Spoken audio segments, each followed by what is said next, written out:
This is an interview with Marge Rowe, retiree of Elgin Community College.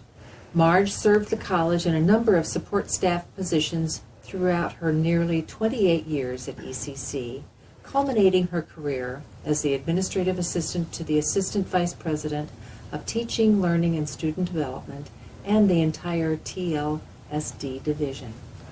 In addition to her strong work ethic, she made many contributions to the college, including her committee work and her initiation of many special programs that have endured since her retirement.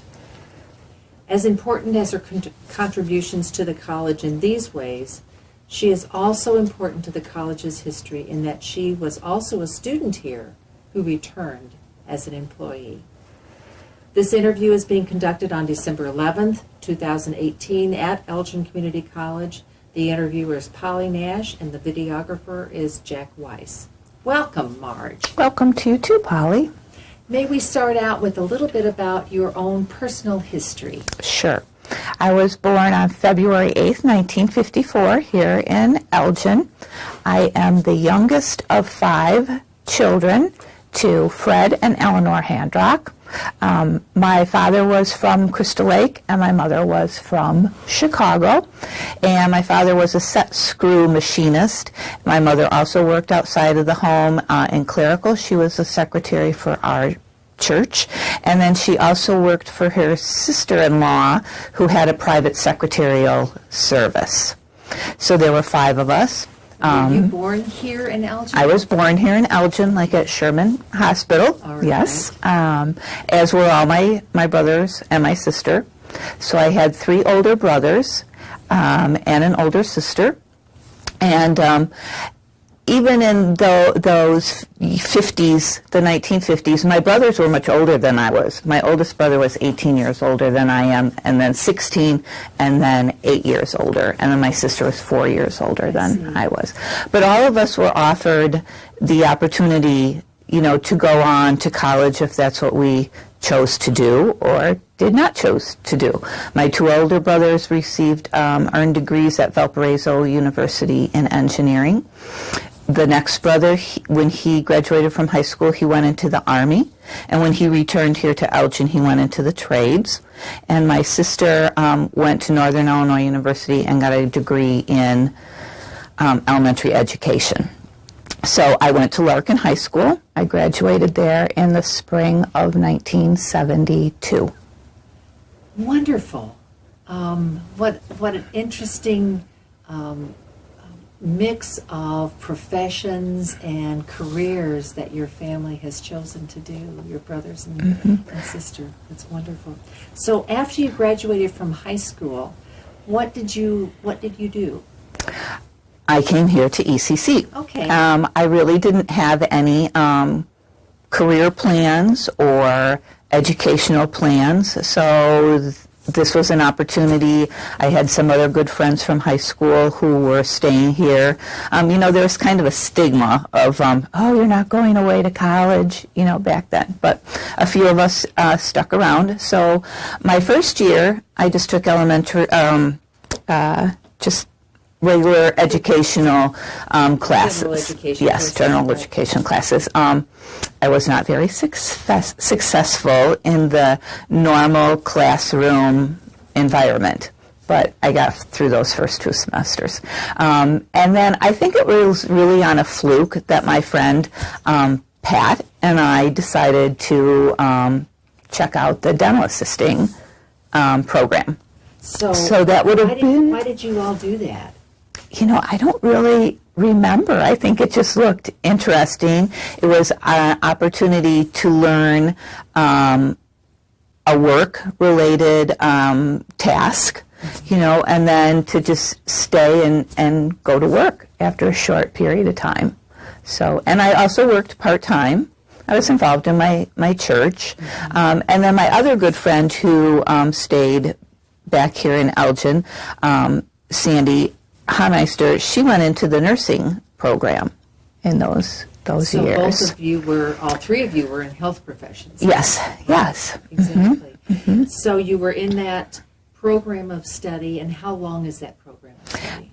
Only 1 year. So it was fairly short, but you had both classroom studies, and then you had lab studies of, learning how to mix amalgams, take x-rays, things like that. And then the second semester, you actually went out into the dentist offices, and you rotated into different, like oral surgery, orthodontics, child pediatrics, dentistry. And so that's where So you had a wide range of experience then in your clinicals. Yes, when you went out and you were looking for a job then, you were pretty prepared to do the work. So can you tell us a little bit about what ECC was like? You were here Sure. in 72 to 74, so what was the campus like? Well, I went back and I checked the history of this campus, and so this campus had only been open maybe 2 years. And so there was the A, B, and C building, and the gymnasium. I don't even know if that had a letter at the time, but I remember the gymnasium too. And just like today, we would hang out in the Job Lounge somewhat, and then the snack bar, I think, was in where the student lounge is now. But I think when you think about it, the campus today, you cannot really recognize what the campus was in the 70s. It's totally changed. And where did you have your classes? Well, some of our labs were, and I don't know exactly how to describe it right now, there's really kind of nothing there, but it was where the first Spartan Terrace, which people might remember, and the Spartan Terrace kitchens were. That's where part of our labs was there. And then some of our classrooms were in it doesn't exist anymore either, the little tiny building that was across the way, which is now the whole nursing and childcare area. So that's where we went back and forth between these two buildings. So what eventually became Spartan Terrace, the first Spartan, that was part of A building, or Building A. And then a little building, what we called the North Annex. Right, that was the name of it. That's where another part of your program was taught. Yes. Interesting. And I do recall, what is student life now and what was then for a while registration and records. I think that was the drafting department was over there. And the Steinbach atrium, that was there. That was there also, I think, yeah. But it was a much smaller campus when you look at today. Right. Today. Exactly. Can you talk to us about some of the professors who were influential in your life at that time? Sure. There was a gentleman by the name that I remember him very distinctly. His first name was Franklin, but everybody called him Bud Brooks. And I took photography from him. And that was another hands-on class that, I probably spent more time in the photography laboratory than I did any place else on campus or on any other program or study or class. And that was in upper A, was that? Yes, upper A, sort of yet above the library. Up there was where the photography labs were. And he was a hippie. That's how I would describe him. So a very conservative young woman coming here and, meeting new people, meeting educators of higher degree. So he was just a very interesting individual. So, and of course Marilyn Westerhoff too. When we went into dental assisting, she was always very kind, very friendly. She was sort of like a mother to us too, or a big sister. So there was some interaction with the whole dental assisting class. We were a fairly small class outside of the college too. Right. All of the students in that program, did they take the same courses together? Yes, we were pretty much together. We might have been divided up into like two, same class, but maybe at two different times. But we really were together almost all the time. Right. Mm-hmm. Were you involved in any student activities when you were here? No, I wasn't, and I don't even recall if there were student activities at the time. What were some of your most vivid memories of your time here? One, which is kind of a sad memory, and it might have been right before we came or right after the semester started, but there was a young man who drowned in the lake.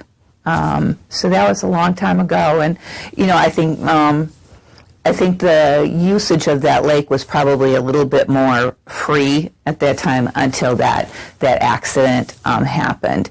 And then I also remember there were two streakers that went through campus at the time, and I distinctly remember one of them being like right outside the library and running through.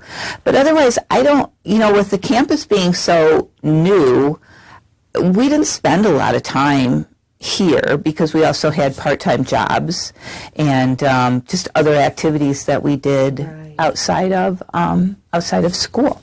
Plus you're studying. Mm-hmm. Right. That's great. And so you completed the dental assisting certificate? I did.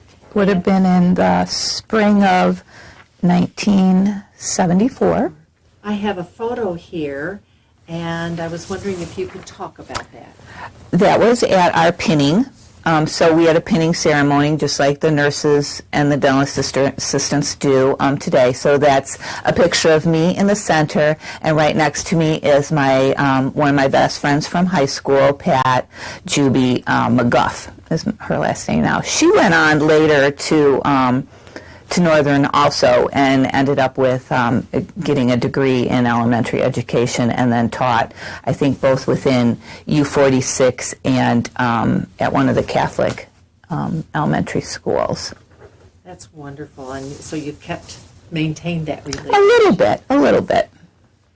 And so after you graduated from ECC, what did you do? I first went to work for a dentist in St. Charles whose name I don't even recall. It wasn't a very good match for the two of us. And I left there and I went to work for Drs. Nicholson, Shannon, and Riggs, who had a very large pediatric dental practice, both in Elgin, and then they also had offices out near Woodfield in Schaumburg. And we would work between those two offices, and eventually I became what was called a suite coordinator for Dr. Nicholson. So there was always one specific dental assistant who sort of maintained the flow of the office along with doing the dental assisting. And I do recall one time there were some children who had really terrible teeth because maybe of childhood medications they took, and sometimes it was so extensive that they would do the work at the hospital because they would completely cap both the bottom and the tops of the child. So one time I even assisted at the hospital, I think Dr. Nicholson, to do that work. So that was pretty interesting also. And I worked for them. I got married while I was working with them to George, my husband George, who actually went to school here too from 68 probably to 70 or 71. Mm-hmm. So he had already finished by the time you came. Yes, we didn't know each other until even after ECC. So then I worked for them probably maybe till 1979, 1980, and then I went to work at Elgin Federal Financial Center as a teller and a branch coordinator. So that took me up to probably 1987 I worked for them. In 1987...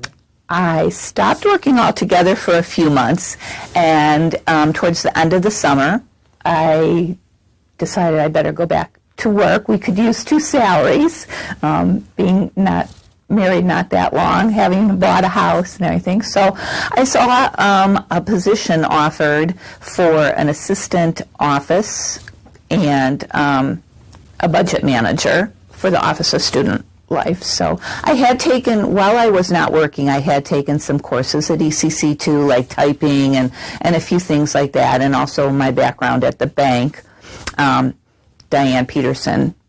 Diane Sanchez Peterson hired me. So that would have been in the late summer of 1987.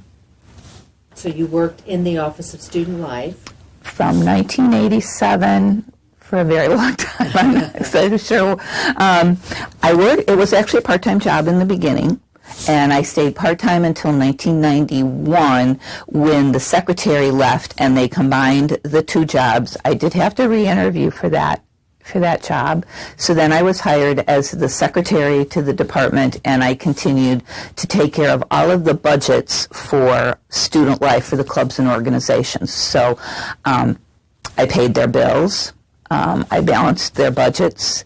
I helped with the budget process because students actually would come as the college did their budget process. Student Life did a budget process too with the clubs and organizations, and they had to submit expenses that they wanted to have during the next year, and so then we would process all of that. That's good. Who was in that apartment when you first started? So Gail Saunders was the, I don't know if she was a director or a dean. We were also part of the athletic department at that time, so Steve Murray was there, Diane Peterson. The coordinator of student activities had just come, and his name was Dave Paith, and he would later go on to Belleville Community College in Southern Illinois. Then child care was also part of Student Life, so Lisa Johnson was a part of the staff, and the snack bar was part of this department, so a woman named Angie Guerin was in there. So we were a fairly large staff at that time. And did you keep all the budgets for all of those departments, like the athletic department too, and yes, child care? And child care and the snack bar. I did. I kept all of those. There were lots of budgets. There was an early computer program. You know, computers were just coming on the campus in those very late 80s, early 90s. So I did have a computer program, and then we used to get the budgets for the colleges on these big, long sheets of, we called it green bar paper, that would, you know, we would have to ask the computer programmers to type that off for us. And then I also remember we had what was called vendor lists. So anyone we paid or worked was in this vendor list. And it was a book probably about this thick and about this long. And so when you were going to process requisitions, which we typed, you know, you would have to like lug this book around with you and like open it up and, you know, look for it. And so it was pretty, when you think back of what today everything was on, you know, everything is computerized. Everything was manually typed and processed back in those early 90s. And so you had to, did you have to create those requisitions for all of the clubs and organizations? Yes, I did. Yes, and athletics and all. If a referee was being paid for, you know, basketball or baseball or anything like that, we had to like hand type a requisition that would create a check, and then those checks went to be so paid. Were you trained for all of those responsibilities? Well, Diane Sanchez trained me because that had actually been her job previously. So, yes, there was some training, and I can assure you that the financial department did training when you did it wrong. They made sure you knew and understood, you know. So that was always an interesting experience too, when you had to go upstairs. It was like going to the principal's office, because it was like, oh no, it's made some mistake, they're not going to process it right, you know. And then you had the students who waited to the last minute, who would say, I need a check for Friday. And it would be like, well, today's Wednesday. It's probably not going to happen, you know. So it was an interesting, kept you on your toes, kept you busy. So it was So great. you interacted with so many different departments and so many students and so many student organizations and had to keep all of that straight. But it was good. Yeah. It was fun, too, because there was a film and film series and guest speaker series. So some pretty interesting people came through our office, like I think McGovern, the son or the nephew of Jacques Cousteau. I can't think of her name right now, but Roe versus Wade, the woman who argued that case before the Supreme Court, came here and spoke. So you got to meet a lot of interesting people, you know. So Thinking about your early years, were there any individuals on the staff who mentored you? Diane Sanchez Peterson, of course, she trained me. She showed me new information that I'd never been exposed to before. I would say that Carolyn Roller and then also Susan Spangler Abell, I got to know them, and so they were sort of like a layer of individuals who could mentor me when I went into other departments, especially in the administration wing, and how I could accomplish what I needed to accomplish. Often there are wonderful mentors within a department, and then there are angels outside of the department who will help you navigate. Most definitely. So Carolyn and Susan served those roles. They did. And I also think they became mentors to me. I always was so impressed, and I found it awe-inspiring that both of them were at the entry level of the support staff union. That they worked hard and to bring that about. And even in the early years when I was part-time and I was not a part of the union, they still let me be involved in those activities and outside of my own little sphere in student life. But I think that both of them were also mentors, along with Diane, who showed me the way of activism in the community. So I would, and they're still good friends. I still like to see them, so most definitely. You were not always doing requisitions and budgets for student life. No. What were some of the other things that you have done? Well, when I moved up to the secretarial position, then Gail Saunders left. Kelly Sinclair came, and so eventually I began reporting directly. She was my direct report, so I became her assistant along with all the student life. So I followed her from student life, and there was always, changes in departments. So athletics and childcare and the snack bar went away from student life, and admissions came into student life. So I followed her. She left, and then Mary Perkins came. I continued to direct report to her in the admissions office, and student life was still a part of that.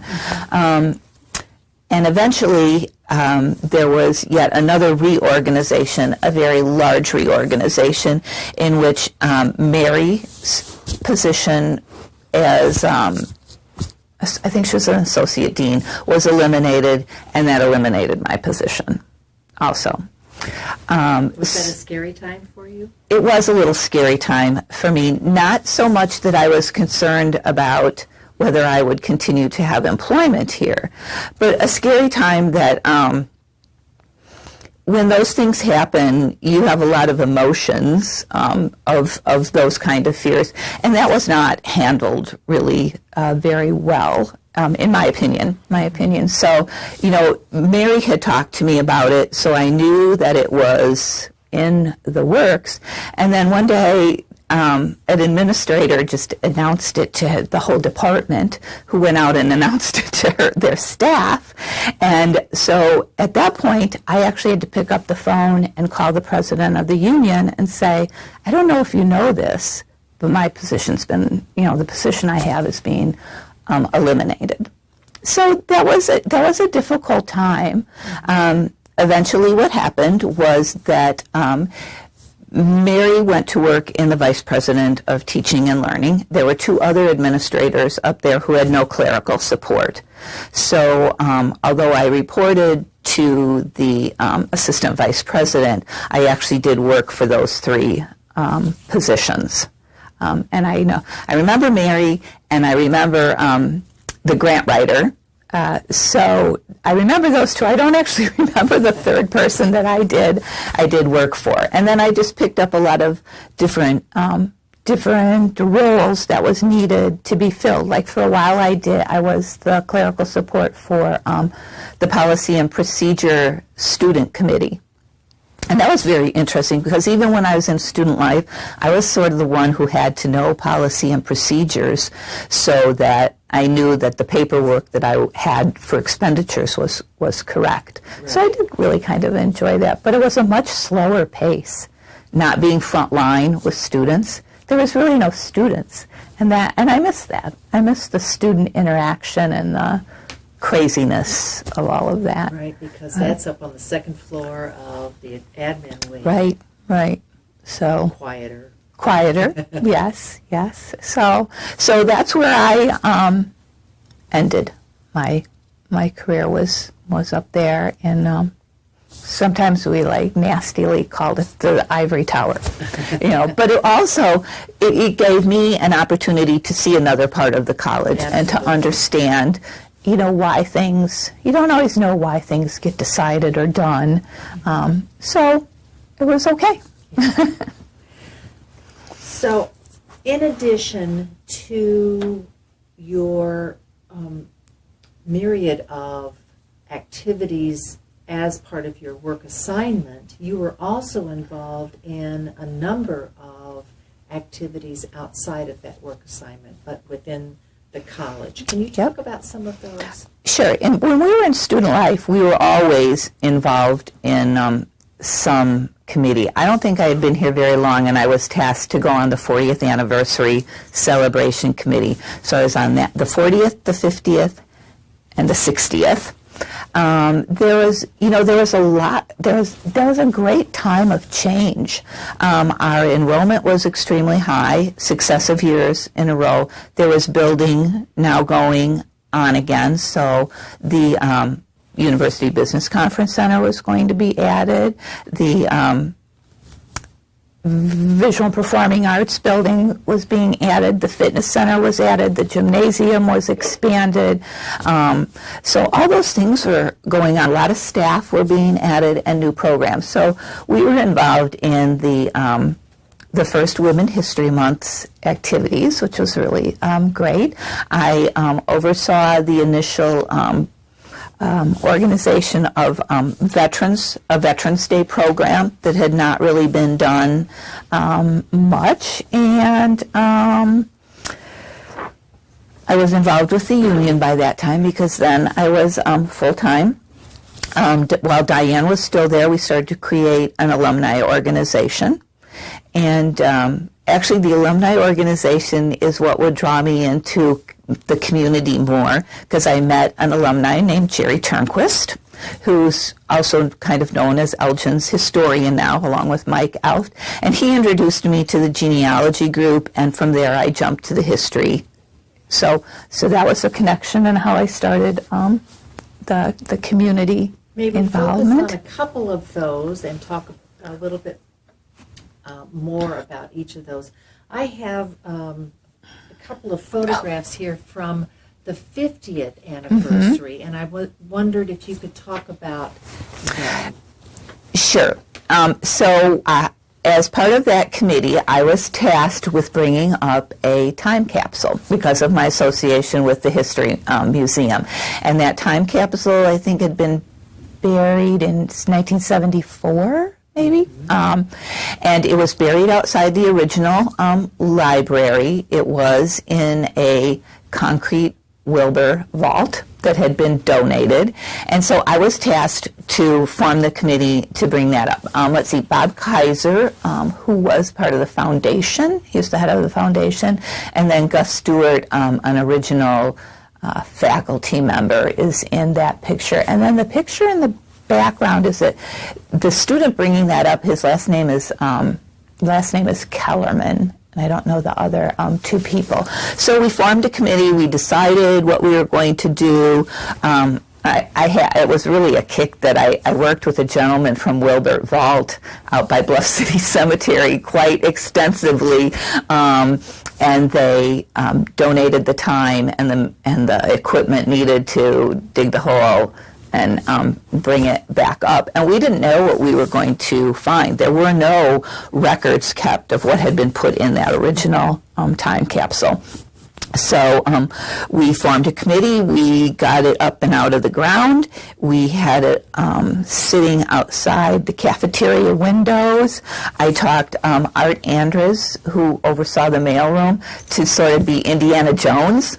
And he dressed in a fedora and a hat, and so we pulled up the top and started just going through it, and it stunk really bad because it was so moldy. And I mean, even though it was well sealed, still moisture had soaked into it, and so we just had boxes of things. The one thing I do remember is we had like old 8mm film from basketball games. That's like one of the things that really pops out into my head. And I think the AV department even still had a projector that they could go and look at it. So I don't know whatever happened to all that stuff. It all got stored in the penthouse. I see. Yeah. So how did you go about selecting items that would be put into the vault at the 50th anniversary? The new vault. Carol Ackerman, head of public relations, really was tasked with that. And what she did, what we did, was mailings went out to every school, I think every civic organization in the entire 509 district, asking for them to give us something significant that we could put back in that capsule. I don't recall us turning away anything. I did organize books that lists everything. There should be one in the library, one in student life, and there should be one more maybe in the foundation. That was a pretty good sized notebook that listed every organization and every item that we were going to put back in there. And then everything was put into archival file folders and archival boxes. And I think we might have even included some products that would absorb moisture. Because you learned from the first. Yes. Mm-hmm. I can remember with the first going out and buying as many boxes of baking soda as I could find and putting them around the items, because we did have them open and on display for a while, but just to cut down the odor. Right. So, but it was fun. I mean, how many people get to bring time capsules out of the ground? So, the other one at this point that I would like to ask you to talk more about is the inauguration of the Women's History Month and your role and what you've done with that program throughout the years. You know, it was originally called Her Story Month, and it was, Student Life probably oversaw it in the beginning. I think it was really, it was coming more into the mainstream media about the history of women and that we needed to preserve that history. And so Judy Job was really behind that also and really supportive of us doing activities. But women from all over the campus participated in what we did. We brought in like living history individuals who told stories from women's history of the past. We did a luncheon that was called Inspiring Women, where women could nominate women and, what makes this woman special. The African American women in the college formed their own committee and began having a luncheon. I think that might still go on today. Jane Barbosa and OLAS, the Organization of Latin American Students, they jumped in and did also programs honoring those students. And it was really interesting. Another thing that we did at that time is there was a T-shirt project that was actually out in the south side of Chicago, and I ended up being recruited to drive over to Lamont, where I'd never been before, with a college van that I had never driven before, and pick up boxes of these T-shirts that had been made by women who had experienced domestic abuse. And we set that up in one of the lounges, and it was there for numerous days. And it was a really powerful exhibit. And that went on. We drove out to Lamont successive years until I think I could recruit no one else to go with me out there. And then we found that there was one actually right in Elgin, and they started to bring that through the Crisis Center in Elgin. And then eventually, I think we advanced enough that we just said this is women's history. We don't need to include her story. We're proud enough of our history that history is history, So that's my background with that. Today, just last year, I joined a committee with the YWCA for the Women's History Month program that they do. Actually, they still do it here. So I just joined that committee on behalf of the History Museum. So I still have some involvement with it. Yes. And interesting enough, just recently I researched a woman in Elgin's past. She passed away in the early 1900s. Her name was Mary Edwards Carpenter Lord, and she was the wealthiest individual in King County at the time that she passed. And what was really extremely interesting to me in my research is her support of other educational institutions. Not only did she support the Elgin Academy, but she supported Beloit College, and then she supported 3 traditionally African American colleges within her estate. And I just found that so inspiring that in 1905 she did that. So I do it still. I'm looking for another woman to research to see what happens. Absolutely. You were also instrumental in the Veterans Observances. Can you talk some about that? I had 2 brothers. My one brother, who became an engineer, he also went into the Air Force. So I had a brother in the Air Force and the Army. But, they never talk about their service much. And then George's father was a bombardier in World War II. So he sat in the nose of that plane. And he never really talked about it either until later in his life, and he started to talk about his experiences. And so when I was asked to do it, of course I said yes. And those were good years too, because in the early years what I would do is I would ask people from the college community to bring artifacts that belonged in their family, and we would clear out one of the display cabinets and we would display those things. And it was always a very simple and short ceremony.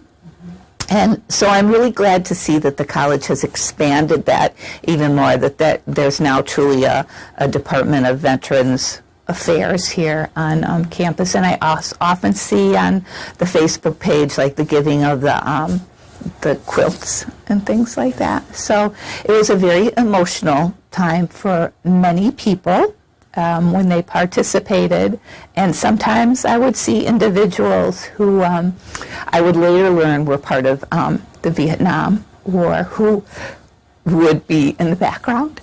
So it's a good thing. So can you tell us about the William Folks Award? Who is William Folks? William Folks, I did not know him, but he was a gentleman he was support staff, and he was also involved in the early organization of the union. And my understanding is that he passed away at a very early age and very unexpectedly. And so early on, the union created this award that goes to one support staff a year. You have to be nominated by your supervisor or a group of other people, and then that is awarded each year. And it does come with a monetary gift also. And so I received that award in 2011. Mary Perkins, who was my then supervisor, nominated me for that. And it was a great honor to have all those years of work recognized and acknowledged. So I still have the plaque that sits in my office at home. So, You should be congratulated. well, thank you. There's a lot of good people who came before me and come after me. Right. Outside of ECC, what programs or have you been involved in? Well, as I mentioned before, I did, Jerry Turnquist introduced me to the Elgin Genealogical Group, which I did some family history and just sort of stymied and moved on. And through that, I began to get acquainted with the Elgin History Museum. And, you know, we had Fridays off, so that gave me a little extra time.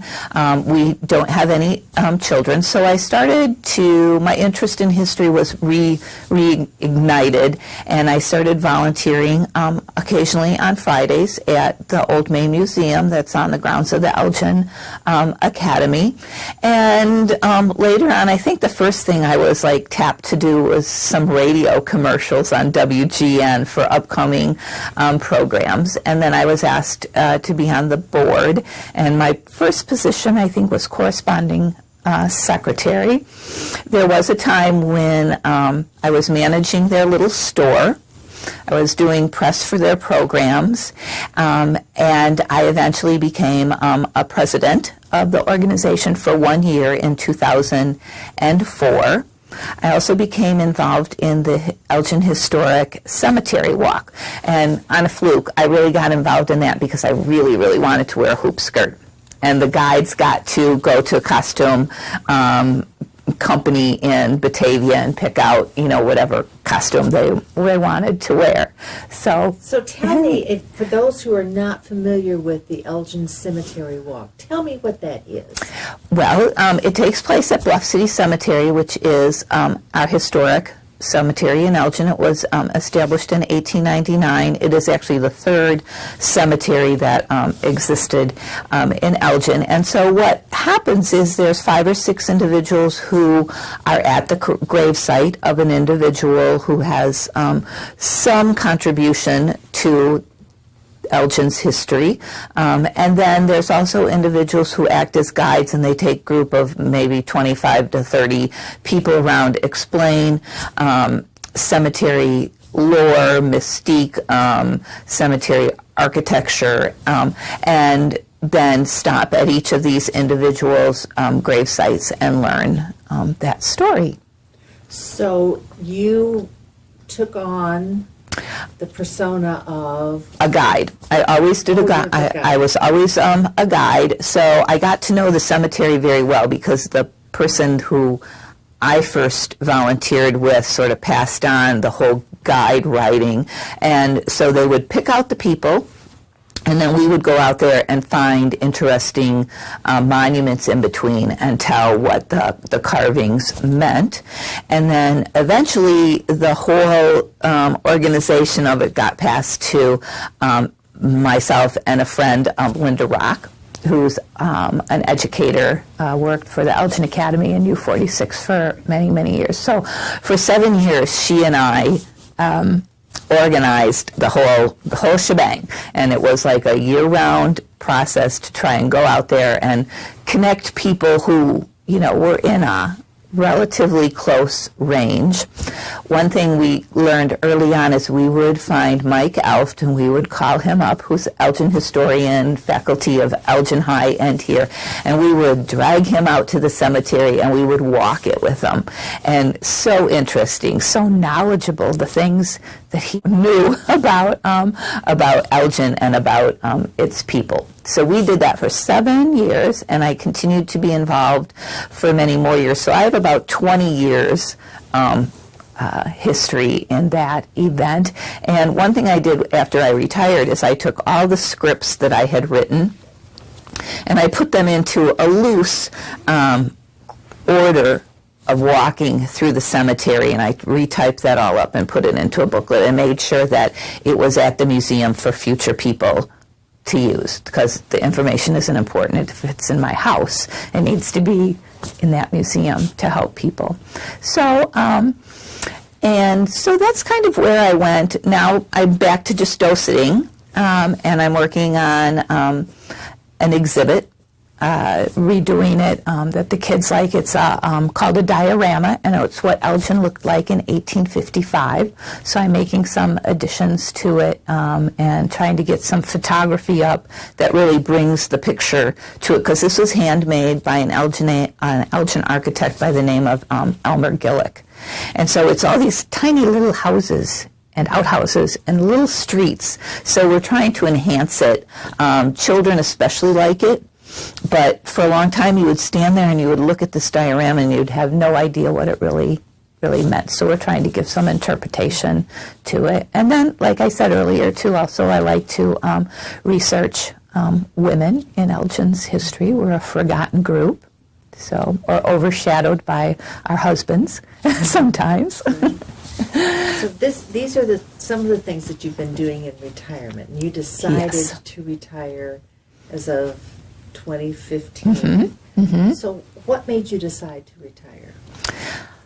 Well, it was economic, and there were opportunities there to take advantage of. In our union contract, there had been some negotiated items that went with retirement. And in our contract, I think in about 2006, because of some changes in some of the state laws, economic for the college, those benefits were going away unless you gave your time. When were you going to retire? It could be way out. And you could go sooner, but you could not go later. So once you made that decision, you were pretty much locked into it. And again, just sort of, acting on a fluke in my life, I determined that my husband, George, who would at that time be 65, and he would be eligible for Medicare, so that released me of some of the economic burden of insurance through here, and then through my my state benefits, I had an opportunity to purchase insurance for myself. So just put in the year of December 30th, 2015, and all of a sudden it was here. In the blink of an eye. Yes, and so I actually gave my time in like 8 years before. Who knows really what you're going to do 8 years from now, but it's worked out very well. Good. So you've been involved in the Elgin History Museum. Yes. What about the Friends of the Lord's Park Zoo? Right. Elgin has a historic little farm zoo. This zoo actually began in 1895 with some bear and some other oddities of animals and very strange stories about what happened to them over there. Sometimes the bears would get out and just take a walk through the neighborhood back in those late 1800s. And so in 2008, that zoo was under pressure to probably be closed permanently because of the Great Recession of 2008. And a group of citizens, especially in the neighborhood surrounding Lord's Park, formed this group of the Friends of the Lord's Park Zoo. And they began fundraising to save that zoo, to make improvements to it, to bring educational programming. So there was a period of about 3-4 years that they worked with the city to come up with some guidelines to keep a part of that zoo open, which by this time in our history was just farm animals. And herd animals of bison, elk, and deer. And those three original sets of animals had been here since 1905, and subsequently, not the exact same animals. So as I became close to retirement, I was asked to serve on the board. And it's really an enjoyable event. The zoo is only open for 70 days in the summer, and it's now been reopened for 5 years. Every year, at least 10,000 children, parents, grandparents come through the zoo, and we fundraise now primarily to bring educational and entertaining programs into the zoo. We also work with the Gale Borden Library, and they do story time in the zoo. And then we've replaced and added to some of the animals, actually all of them. I even got to go bison shopping at Fermilab because 2 years ago we bought a 2-year-old Hereford and brought her to the zoo to join the other two. So again, I have this connection to educational programmings and events, but it's just a fun, nice place to be for that summer, that period in the summer.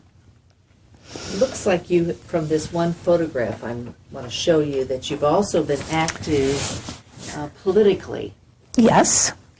I think that also stems again from Susan and Carolyn's influence and Marilyn's influence. There we are, along with Armando. And so this was a time right not too long after Rauner took office, and the budgets for higher education were frozen, and that affected the Pell Grants of students. And so we went to, meaning students came down by bus from a number of educational institutions throughout the state, and then Marilyn and Susan and I drove down there together, and we also went and visited our representatives. Yes, so I do stay active because it's important, it's very, very important. What other activities have you been involved in? I think that's really a large portion of what I'm doing now. Of course, gardening, reading. I love to cook. My husband just retired in April, so we've done a few road trips. We like to do road trips. So just enjoying life. Couple of things before we close. As you're thinking about your career and life here at ECC, are there some colleagues that you would particularly like to remember and speak about? Well, I've talked about, again, Susan and Carolyn and Diane. And, of course, there's Amy Beth, who was my colleague in student life. She came in 1999, and we became fast friends. In fact, I have a picture here. Yes. I think it was taken at your retirement celebration at the college. Correct. And the college, it's really nice the way they send us off. There's the resolution given to us by the Board of Trustees, and then there's the breakfast, and each of us, our careers here and our involvement is recorded also for posterity, and Amy Beth was kind enough to do mine for me. So she's a special friend. And then I would also include Jane Barbosa and Joyce Fountain. And both of them activists also. There really is a wonderful, beautiful sisterhood on this campus. And so I would include both of them, because when I interpret history for myself, history can be pretty narrow, because it's how it pertains to us personally and our lives and how we grew up. And in getting to know both Jane and Joyce, it gave me a broader view of history for Jane in the community, because her family has a long history in Elgin. And then I think more nationally with Joyce, the experiences that she had, which both of them had. So I may have had the same experiences, but my experiences would have been different than theirs. And then also Joyce was very connected to the college, and she became a liaison for us at the History Museum when the documentary was released about the African American story in Elgin, which also Mr. Broadnax, who was an alum of ECC, another connection, he's like a hero to me also, because he spent his whole life wanting to tell this story, and he persevered, and he finally was able to tell the story. And so Joyce worked with the college so that we were able to premiere that documentary here in the Blizzard Theater. And then she assured that the exhibit came so that this community, the college community, had an opportunity to see that. And so I'll always be grateful to her for that. And so through that documentary, I got to know Joyce better, and I also got to know Mr. Broadnax better, which he's a great guy. He's cool. Yes. So I would include those individuals. Thank you. So. As we close, Okay. may we have some final reflections from you on your career here, your many rich appointments on campus, your colleagues, anything that you would like to reflect on? Okay. Well, when I look back at my beginnings, I think of myself as, this 18-year-old kind of ditzy young woman who showed up at the doors of a higher institution with no career path, no educational goals. I did pretty well for myself. I did find, I don't think it's unusual, probably even today or back then, that individuals went to college, they might have come back, but they didn't always do what they had learned. Even in my husband's case, he came here for a few years, he went to Southern Illinois, he got a degree in radio broadcasting and business. He came back to Elgin and he went into the trades, the construction trades.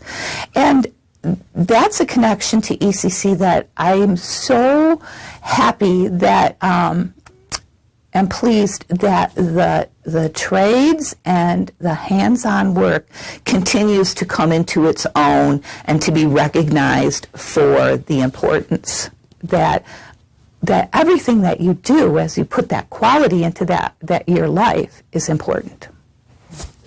The other thing I would speak of in my reflection is that I mentioned that it was difficult for me when my position was eliminated. And if I sat here and made it sound like every day at ECC was just like a walk in the park, it would be false. There was discord at times. There were arguments between administrators and staff, between divisions and departments. While I was here, there was even a strike. But the real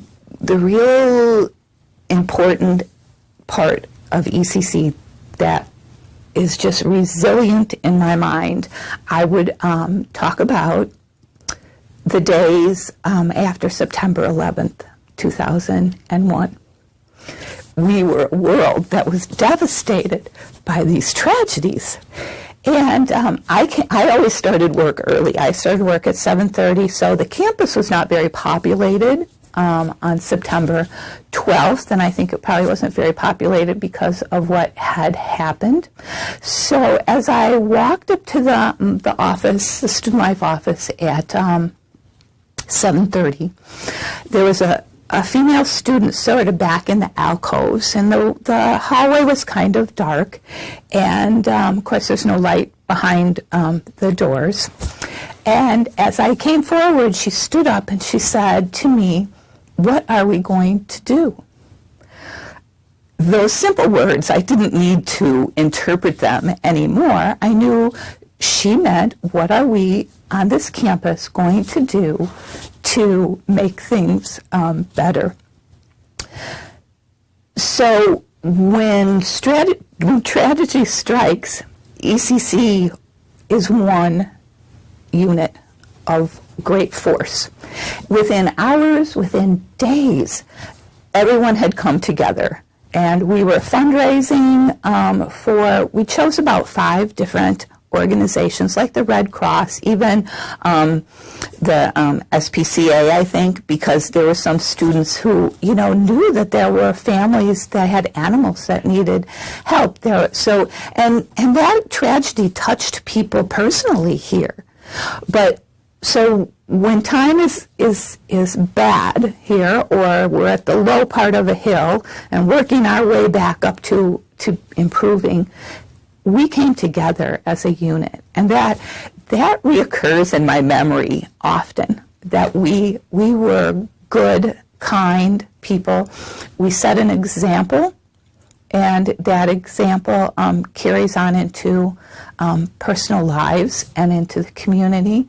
But this is such a great community, a great family, and I just feel very fortunate that I had the opportunity to be here for, it spans 46 years. I was adding it up. That's a long time. That's a lifetime.